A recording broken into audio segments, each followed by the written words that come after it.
Okay. Have you ever woken up in the middle of the night, just heart like absolutely pounding, gripped by terror, but there's no nightmare, no threat. You just feel this overwhelming panic. Yeah. That's a nocturnal panic attack. Yeah. And like we're going to explore in this deep dive, it might be connected to how your brain processes information, especially if you're autistic and a Gestalt language processor. Yeah, okay.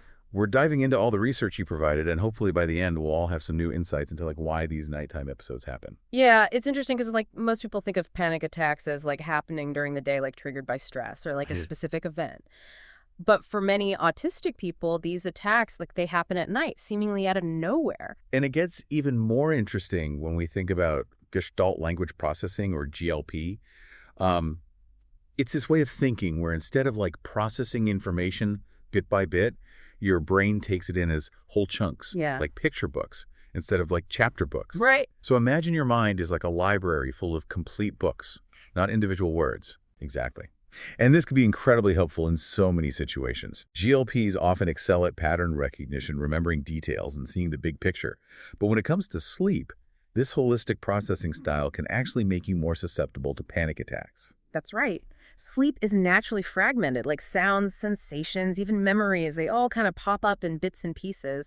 But for a GLP mind, that lack of a complete recognizable experience can be terrifying. It's like your brain is desperately trying to find the matching book for that jumble of sensations, but it just comes up empty. And that failure to create a cohesive narrative is what triggers the panic response. It's almost like a system crash. Whoa, a system crash. That's a really vivid way to put it. So it's not just anxiety or bad dreams. It's like a fundamental mismatch between how a GLP brain works and like the nature of sleep itself. I bet that's a terrifying experience. Can we talk more about what a nocturnal panic attack actually feels like for someone who is going through it? Absolutely. Yeah. Imagine waking up and like your heart is pounding like a drum solo. Your breath coming in these short, shallow gasps. You're drenched in a cold sweat, and then this feeling of dread washes over you, like something terrible is about to happen. But unlike nightmares, where you can usually trace the fear back to a specific scary dream, nocturnal panic attacks often happen with no dream content at all. It's like your internal alarm system is just going haywire for like no reason. That must be so disorienting. It's like being jolted awake, but with no clue why your body is freaking out. I can definitely see how that would lead to like a fear of sleep itself. Exactly. Many people who experience these attacks start associating bedtime with that feeling of panic, and it leads to insomnia and then this vicious cycle of anxiety. Yeah. It's incredibly frustrating because from the outside, it looks like there's no reason for this fear. But the internal experience is very real and very distressing. And to make matters worse, there's very little research specifically on nocturnal panic attacks in autistic people. I was surprised to see that your Google Scholar search turned up absolutely nothing. It's like this huge piece of the puzzle is missing. It is. And that lack of research makes it even harder to like diagnose and treat this effectively. We don't even have solid numbers on like how prevalent this is in the autistic community, which means many people might be suffering in silence simply because we don't fully understand what they're going through. This is why this deep dive is so important. We're bringing this issue to light, exploring the connection between GLP and nocturnal panic attacks using your experiences and research. So let's delve a little deeper into Gestalt language processing. I'm really fascinated by this idea of the mind as a library of complete books. How does that actually play out in someone's life, especially if they're autistic? We'll think about how children learn language. Many autistic children, those who are GLPs, they start speaking in full sentences, seemingly out of the blue, instead of gradually building their vocabulary word by word. It's because they've been absorbing entire chunks of language as single units. Like phrases, idioms, even entire scripts are stored as complete books in their mental library. That's incredible. It's like their brains are downloading complete files of information rather than assembling them piece by piece. Makes you wonder if our traditional teaching methods, with their emphasis on breaking things down step by step, are actually hindering some autistic children from reaching their full potential. That's a really good point, and it goes beyond just academics. This holistic way of thinking influences how GLPs approach everything: social situations, routines, sensory experiences. So it's about seeing the world in complete interconnected stories rather than like isolated events. Exactly. A GLP might remember an entire conversation word for word, but struggle to recall a single word out of context. Interesting. So they're masters of the big picture, but the details might get lost if they don't fit into an existing narrative. And I'm guessing that's where the trouble starts, when they encounter a situation that doesn't match any of the books in their mental library. You got it. It's like they're constantly searching for that perfect book in this vast library, but sometimes the book simply doesn't exist. And that's when the anxiety kicks in, even for things that most people wouldn't find stressful at all. Now imagine that happening during sleep, when your conscious mind is offline and your senses are still picking up bits and pieces of information.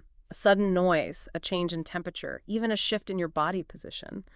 All of these could trigger that frantic search for a matching gestalt, for that complete picture or story that makes sense of it all. And because sleep is inherently disjointed, that search often fails.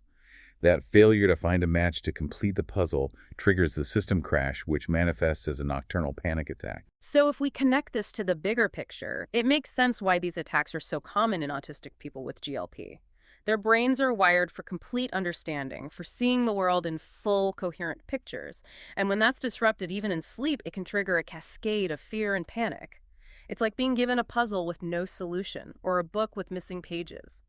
The GLP mind craves that sense of completion, and when it's denied, the system goes into overdrive trying to force a fit where there isn't one. You're right on a mark. And that's exactly what leads to the intense physical and emotional experience of a nocturnal panic attack. Now, we've been focusing on the challenges of GLP, but it's important to remember that this cognitive style also comes with some incredible strengths.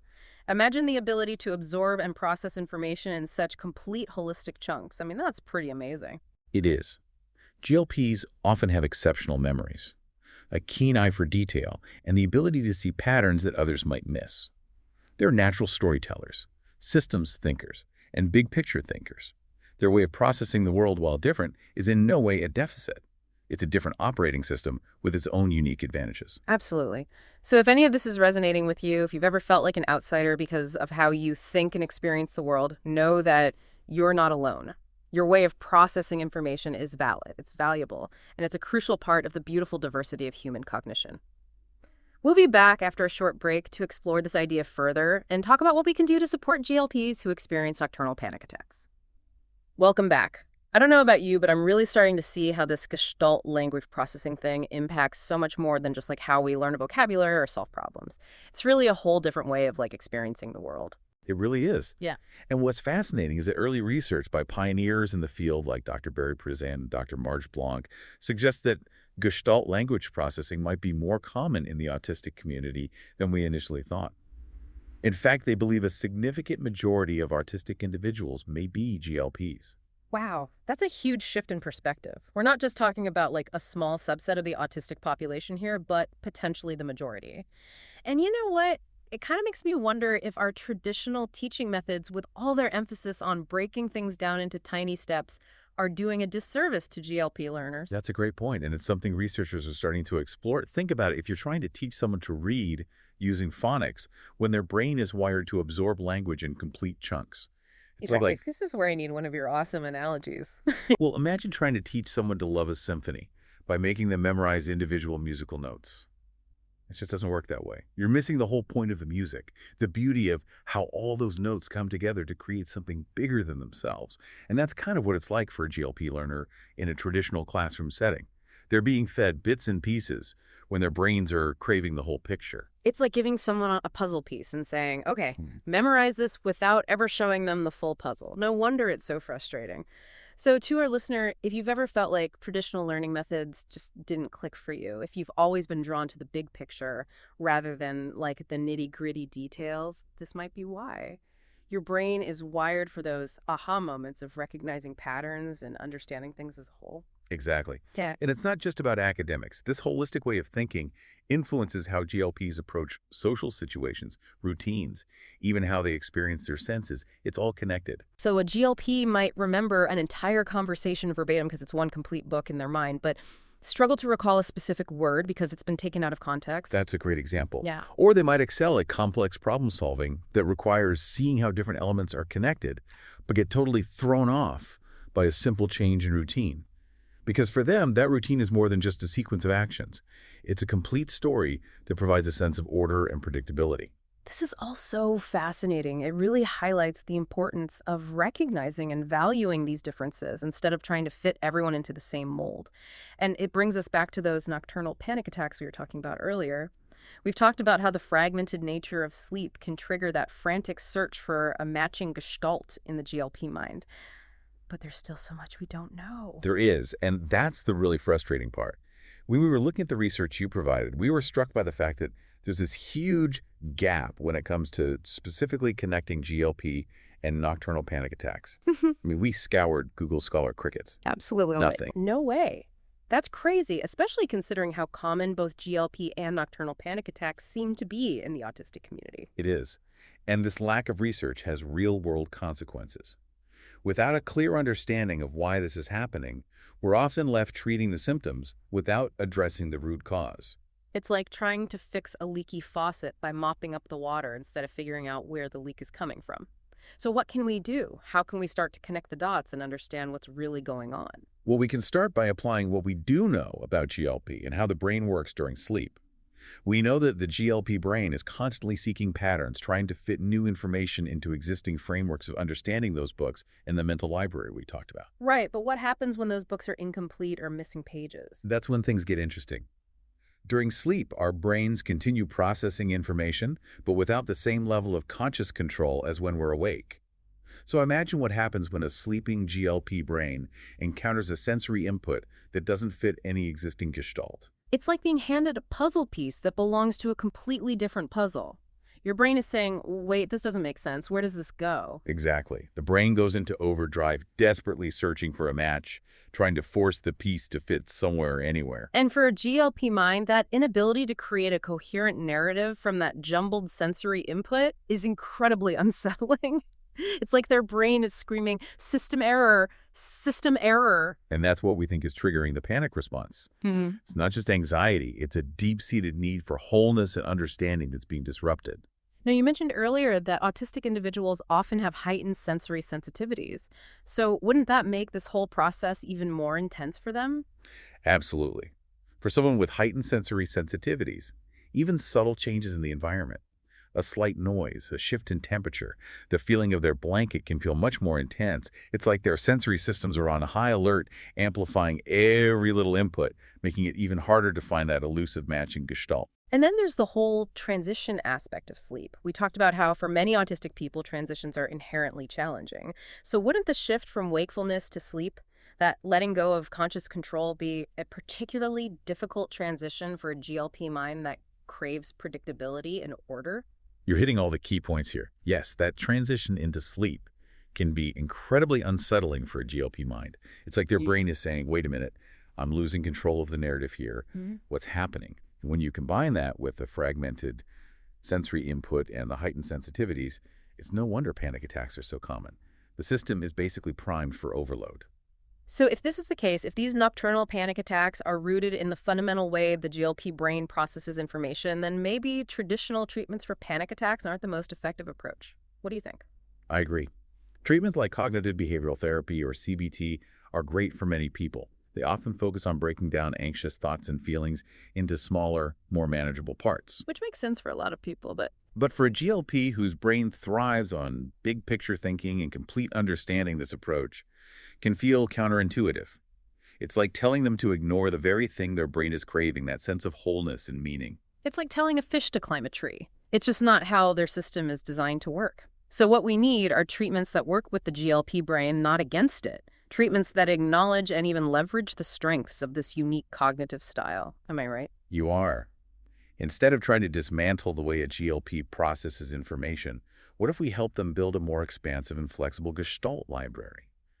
What if we taught them how to create new gestalts to integrate those fragmented sensory experiences into a coherent narrative? That's a great idea.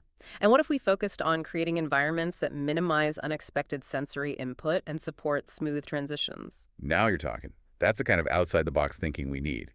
And luckily, there are some promising approaches emerging that take this more holistic, neurodiversity-affirming perspective. Okay, I'm all ears. Let's dive into those. I'm so curious to hear what's out there.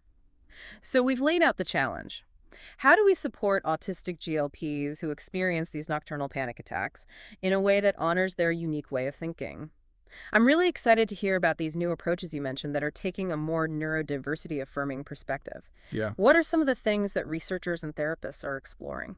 Well, one promising approach is called Gestalt expansion therapy.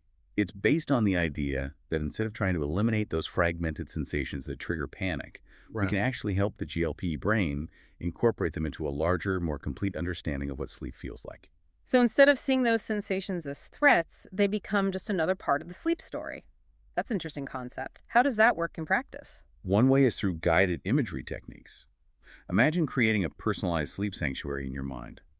A guided meditation could walk you through this calming bedtime routine, incorporating all those sensory details you find, soothing the warmth of your blankets, the soft sounds of nature, the feeling of relaxation spreading through your body. It's like creating a personalized sleep story that helps your brain make sense of those nighttime sensations and weave them into a cohesive narrative. I love that.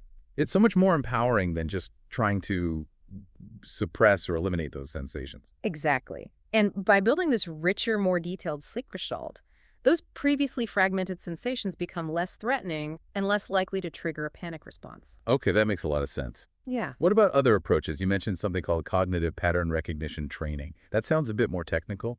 It is a bit more technical, but the basic idea is pretty straightforward.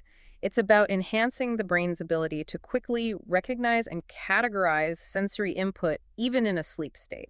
We're basically trying to build a more extensive sleep dictionary for the GLP brain.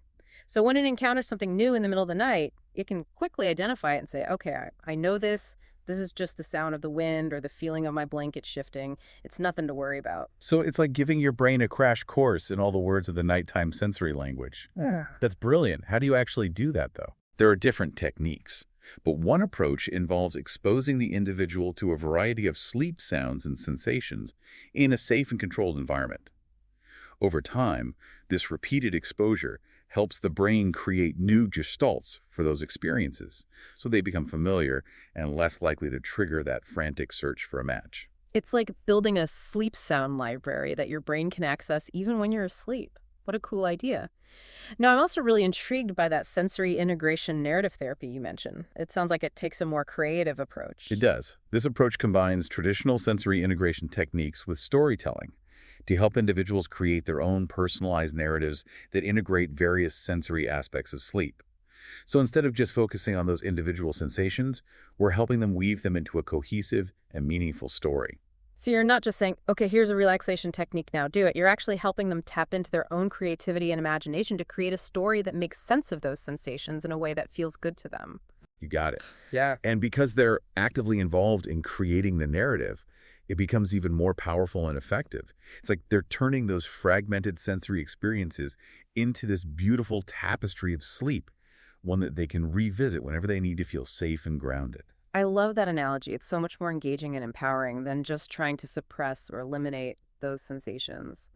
You know, it strikes me that all of these approaches, we've talked about the Gestalt expansion therapy, the cognitive pattern recognition, training the sensory integration narrative therapy, they all share this common thread of working with the GLP brain rather than against it. It's like you're saying, hey, your way of thinking is valid. Let's figure out how to make it work for you, not try to change it. That's exactly right. It's about shifting our perspective from fixing the autistic brain to understanding and supporting its unique strengths. And it's not just about therapy either. We can also create environments that are more supportive of GLP thinking. Remember we talked about how transitions can be challenging, especially the transition into sleep. Yes, that was a big aha moment for me. Well, there are things we could do to make those transitions smoother. This is where transition support protocols come in. Think of it like building a staircase of transitions where each step represents a familiar and comforting experience that guides the mind towards sleep. So instead of just abruptly switching from awake mode to sleep mode, you're creating a series of gradual steps that help the brain adjust. This could be anything from like a relaxing bath to listening to calming music to a gentle massage, right? Exactly. The key is to create a sequence of events that signals to the GLP brain. Okay, it's time to wind down now. Sleep is coming. And each step in this routine becomes a transition gestalt, a complete and recognizable experience that helps reduce anxiety and promote relaxation. I can see how that would be so helpful. It's like building a bridge between wakefulness and sleep instead of expecting someone to just jump across this chasm. And then there's the environment itself. We can design sleep spaces that actively support the GLP cognitive style. This goes beyond just basic sleep hygiene, like keeping the room dark and quiet. It's about creating a sensory landscape that feels predictable and comforting. So it's not just about eliminating distractions. It's about creating a sensory experience that aligns with their established sleep gestalt. Exactly. This might involve using familiar and comforting scents, textures, and sounds. Think weighted blankets, white noise machines, blackout curtains, maybe even a diffuser with calming essential oils. It's about creating a space where the GLP brain can truly relax and let go without being bombarded by unexpected sensory input. It's like building the sensory cocoon that envelops the GLP brain in a sense of safety and familiarity. I love that imagery. And all of these approaches, the therapy techniques, the transitions, support the environmental adjustments, they all work together to create this more holistic neurodiversity-affirming approach to supporting autistic GLPs who experience nocturnal panic attacks. That's what we're aiming for. It's not about trying to force a square peg into a round hole. It's about recognizing that the square peg is beautiful and valuable just as it is, and then creating environments and interventions that support that unique shape. Well said. So to our listener, if any of these approaches resonate with you, I encourage you to do some research, explore these ideas further, and find what works best for you. Remember, you're not alone on this journey. There's a growing community of researchers, therapists, and autistic individuals who are championing this neurodiversity-affirming approach to mental health. Absolutely. And as we wrap up our deep dive into this fascinating topic, I want to leave you with a thought-provoking question to ponder. What if, instead of trying to fix the autistic mind, we focused on creating environments that support its strengths and celebrate its unique way of experiencing the world? What if we saw neurodiversity not as a deficit, but as a source of innovation, creativity, and resilience? That's such an important question, and one that I think we all need to be asking ourselves. We've only just scratched the surface of understanding the amazing capabilities of the GLP mind, and there's so much more to discover. Thank you for joining us on this deep dive. We hope you learned something new and feel empowered to explore these ideas further. And remember, this is just the beginning of the conversation. And as always, you can find links to more information about Gestalt Language Processing, autism, and neurodiversity in the show notes. Until next time, stay curious, stay open-minded, and embrace the beauty of your own unique neurology. See you on the next deep dive.